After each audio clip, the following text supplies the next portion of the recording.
बढ़ते हुए बीजेपी में टिकटों की पहली सूची का इंतजार बढ़ता जा रहा है, जिससे प्रदेश कार्यालय पर कार्यकर्ताओं और नेताओं का तांता लग रहा है। एक और जहां टिकट की उम्मीद लगाए नेता कार्यकर्ता आखिरी कोशिश के तौर पर पार्टी कार्यालय पहुंच रहे हैं, तो संभावित प्रत्याशियों की आशंका और स्थानीय विधायक के विरोधी गुट भी सक्रिय नजर आ रहे हैं। ये रिपोर्ट देखिए।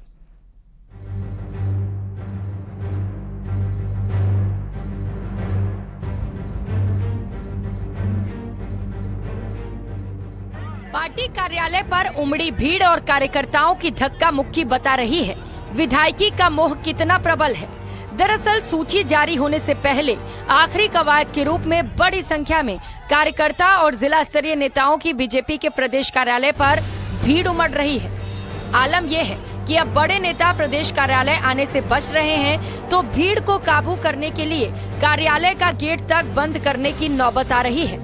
माना जा रहा है कि अब जल्द ही बीजेपी की पहली सूची जारी होने वाली है। ऐसे में आखिरी कवायद के रूप में टिकटार्थी अलग अलग तरह के समीकरण और रोचक कारण बता रहे हैं। हमारे यहाँ टोडाभीम विधानसभा क्षेत्र 2 तहसीलों से मिलकर बना है। एक टोडाभीम तहसील है और एक नादोती तहसील है। होता क्या है कि नादोती तहसील के व्यक्ति को जब टिकट मिलता है तो टोडाभीम वाले नाराज होते हैं, टोडाभीम वाले को मिलता है तो नादोती वाले नाराज होते हैं। मेरा गांव लकीली ऐसी स्थिति में है, टोडाभीम तहसील का लास्ट गांव है और नादोती का पहला है। रतनगढ़ से वर्तमान में विधायक अविनेश जी महर्षि, जिन्होंने पहले बहुजन समाज पार्टी से और कांग्रेस पार्टी से चुनाव लड़ा था, वो जीत नहीं पाए। पिछली बार पार्टी ने उनको भेजा और हमने सहर्ष स्वीकार करके उनको चुनाव जिताया। जैसे ही उन्होंने चुनाव जीता, हम सभी जो मूल भारतीय जनता पार्टी के कार्यकर्ता हैं उनकी उन्होंने अनदेखी शुरू कर दी। 365 दिन काम करता रहता हूँ। चुनाव से पहले भी करता था, अब भी करता हूँ, रेगुलर करता रहता हूँ। रेगुलर सर क्षेत्र में सक्रिय हूँ, स्थानीय हूँ, युवा हूँ और मोदी जी के क्राइटेरिया में फिट हूँ। कार्यकर्ताओं की भीड़ का आलम यह है कि जब भी कोई बड़ा नेता पार्टी कार्यालय पहुंचता है, कार्यकर्ता उसे घेर लेते हैं। अब पार्टी के सामने ऐसे कार्यकर्ताओं को संतुष्ट करना चुनौती बन गई है। चुनाव प्रबंधन समिति के संयोजक नारायण पंचारिया ने कहा कि कई बार कार्यकर्ता भावुक होकर या भ्रम में पार्टी कार्यालय पहुंच जाते हैं।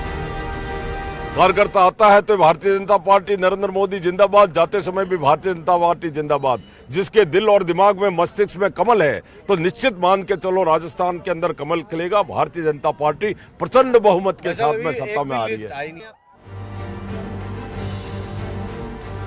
संभवतः पार्टी ने चुनाव से इतना पहले टिकट की घोषणा करने पर होने वाले विरोध और नुकसान को भांप लिया है। यही कारण है कि केंद्रीय चुनाव समिति की बैठक होने के बाद भी अब तक सूची जारी नहीं की गई है। हालांकि सूची जारी नहीं होने के पीछे और भी कई वजह बताई जा रही है।